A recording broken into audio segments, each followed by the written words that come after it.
Good morning दोस्तों, आपका Arjun study point में स्वागत है। आज हम आपके साथ कक्षा 9th का चैप्टर नंबर 1 प्रश्नावली नंबर 1.1 का 1.2 वीडियो लाया हूं आपके साथ। 1.1 हमने आपको पिछले वीडियो में बना कर दिया था दोस्तों। आज आपके साथ हम 1.2 का देखेंगे कैसे लगेगा और क्या है इस प्रश्नों में दोस्तों। आइए, बहुत मज़ा आने वाला है दोस्तों, बहुत मज़ा आएगा दोस्तों, काफ़ी इंटरेस्टेड है। देखिए दोस्तों, पहला प्रश्न दिया हमारे बोर्ड पर आ चुका है। लिखा है कि नीचे दिए गए, क्या लिखा है दोस्तों, नीचे दिए गए कथन सत्य हैं या असत्य। मतलब कि जो कथन हमारे सत्य रहेंगे उसे हम सत्य कहेंगे, जो असत्य रहेंगे उन्हें असत्य कहेंगे। मगर दोस्तों ये क्या दे दिया, अरे ये तो लिखा है कारण सहित उत्तर भी दीजिए। अब हमें कारण भी बताना है कि ये सत्य है तो क्यों है और असत्य है तो क्यों है। हमें दोस्तों अब ये भी बताना है कि ये सत्य है तो क्यों है और असत्य है तो क्यों है दोस्तों। तो इस पे भी हम ध्यान देंगे। चलिए आइए हम पहले प्रश्न के बारे में बात करते हैं। हमारे साथ हर्ष विश्वकर्मा भी जुड़ चुके हैं, कोई बात नहीं, बहुत अच्छा बात है। और हर्ष जी कैसे हैं? चलिए बहुत बढ़िया बहुत बढ़िया। लिखा है प्रत्येक अपरिमेय संख्या, क्या लिखा है दोस्तों पहले प्रश्न में, प्रत्येक अपरिमेय संख्या एक वास्तविक संख्या होती है। प्रत्येक अपरिमेय संख्या एक वास्तविक संख्या होती है। तो प्रत्येक अपरिमेय संख्या एक वास्तविक संख्या होती है। तो ये कहना चाहता है कि प्रत्येक जो अपरिमेय संख्या होती हैं, प्रत्येक का मतलब क्या होता है, ये सबसे पहले बात कर लेते हैं। प्रत्येक का मतलब होता है अपरिमेय संख्या की जितनी भी संख्याएं होती हैं वो किसके अंतर्गत आती हैं, ये कहना चाहता है। तो हम जानते हैं कि वास्तविक संख्या बराबर होता है, संख्या बराबर होता है दोस्तों परिमेय संख्या प्लस अपरिमेय संख्या।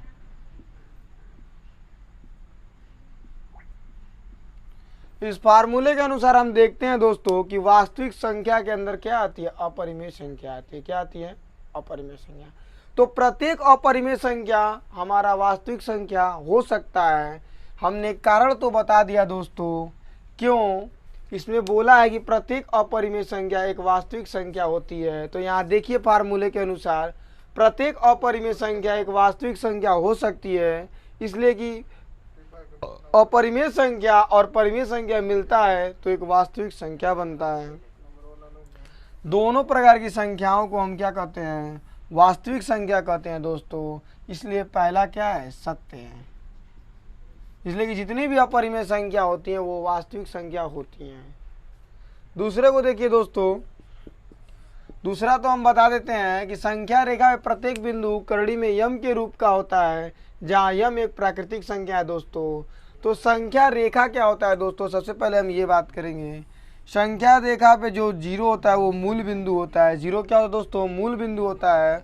अगर जो हम संख्या रेखा को अपने हाथों से समझना चाहें तो जहाँ हम खड़े होते हैं दोस्तों वो हमारा क्या होता है, मूल बिंदु होता है। और हमारे सीधे हाथ की तरफ धनात्मक लिखा जाता है और उल्टे हाथ की तरफ ऋणात्मक लिखा जाता है दोस्तों।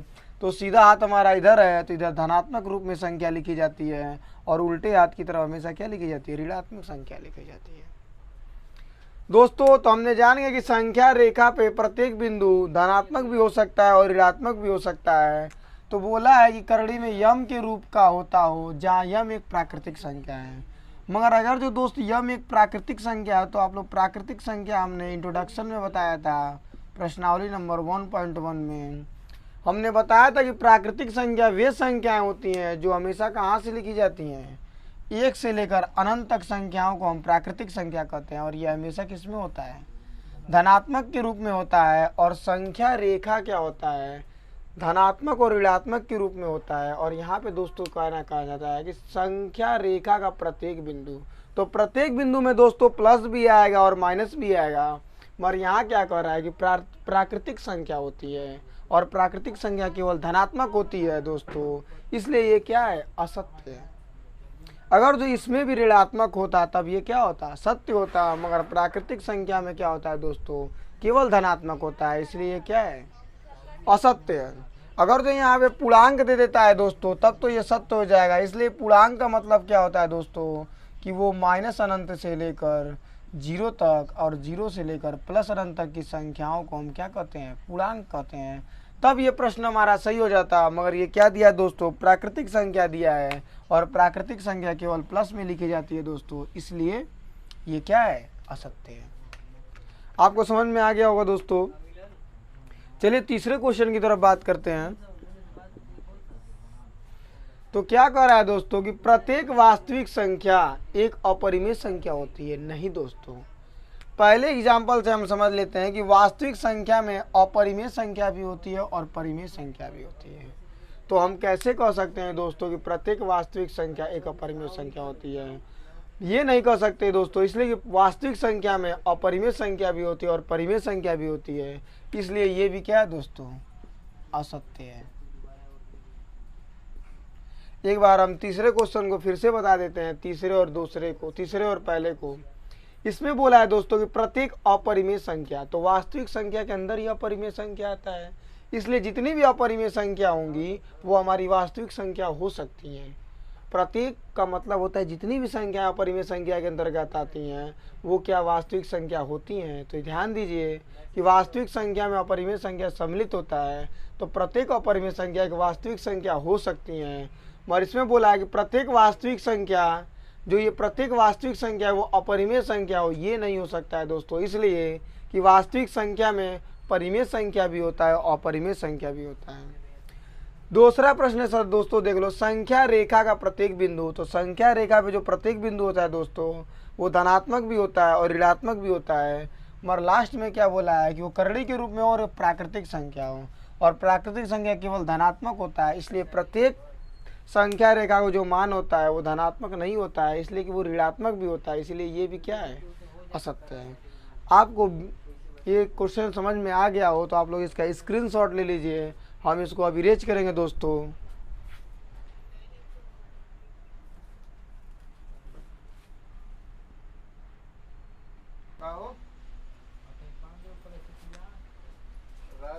चलो दोस्तों क्वेश्चन नंबर 2 की तरफ चलते हैं।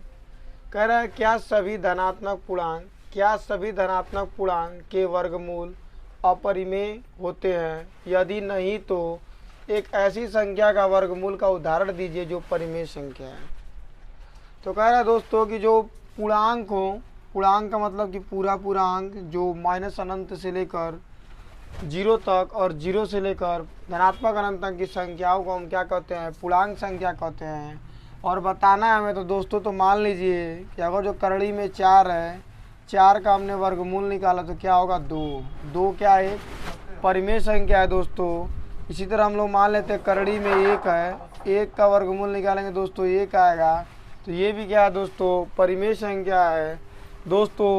अगर हम करड़ी में 9 का भी वर्गमूल निकालें तो क्या आएगा, 3 आएगा, तो ये भी क्या है दोस्तों, एक परिमेय संख्या है। तो ये भी क्या है, 4 पूर्णांक है, 1 भी पूर्णांक है, 9 भी पूर्णांक है। इसी तरह दोस्तों 16 भी एक पूर्णांक है, इसका हम वर्गमूल निकालेंगे तो क्या आएगा, 4 आएगा। और किसी भी संख्या का हमने को बटा 1 लगा देते हैं तो ये परिमेय संख्या के रूप में बदल गया, इसलिए ये क्या है, अंश बटा हर के रूप में हो गया। किसके रूप में हो गया दोस्तों, अंश बटा हर के रूप में हो गया। और परिमेय संख्या क्या कहता है दोस्तों, वह संख्या जो अंश बटा हर के रूप में हो और क्या हो, पूर्णांक होने चाहिए। तो 4 भी पूर्णांक है और 4 का हमने वर्गमूल निकाला तो क्या आया, +2 आया दोस्तों। तो हमने उदाहरण भी दे दिया और बता भी दिया कि प्रत्येक संख्या का वर्गमूल निकालने पर अपरिमेय संख्या नहीं परिमेय संख्या भी होती है। ठीक है दोस्तों, आपको समझ में आ गया होगा। तो हम चलते हैं, एक बार और दोहरा देते हैं आप लोगों के लिए, फिर से समझ लीजिए। क्या सभी धनात्मक पूर्णांक के वर्गमूल अपरिमेय संख्या होते हैं। ये कहना चाहता है कि जितने भी पूर्णांक संख्या हैं उनका हम वर्गमूल निकालें, अगर जो जितने भी पूर्णांक संख्या है उनका वर्गमूल अगर जो हम निकालें तो अपरिमेय संख्या है, यदि नहीं तो ऐसी संख्या का वर्गमूल का उदाहरण दीजिए जो परिमेय संख्या है। तो हमें ऐसी संख्याओं का उदाहरण देना था दोस्तों जो क्या हो, परिमेय संख्या हो। आप लोग सोच रहे होंगे करड़ी में 2 सर क्यों नहीं लिखे हैं। करड़ी में 2 हमने इसलिए लिखा है दोस्तों कि ये क्या है, अपरिमेय संख्या है, इसीलिए इसको हमने नहीं लिखा है दोस्तों। हमको क्या लिखना था उदाहरण में दोस्तों कि ये क्या एक परिमेय संख्या है, इसीलिए हमने उन्हीं संख्याओं को वर्ग करड़ी में लिया है, उन्हीं पूर्णांकों को करड़ी में लिया है जिनका वर्गमूल निकल सके। तो 16 के बाद आप लोग 25 को भी ले सकते हैं दोस्तों, 25 का वर्गमूल निकल जाता है, इसलिए ये क्या है एक परिमेय संख्या और 25 का एक पूर्णांक भी है। 25 क्या है दोस्तों एक पूर्णांक भी है। तो 25 के बाद आप 36 भी ले सकते हैं दोस्तों, 36 भी क्या है एक पूर्णांक है और 36 का वर्गमूल निकालते तो 6 आता है और 6 क्या है परिमेय संख्या है दोस्तों। तो आप लोग इसका क्या ले सकते हैं दोस्तों, आप लोग इसका स्क्रीनशॉट ले सकते हैं। हम अब अगला क्वेश्चन बताएंगे दोस्तों आपको।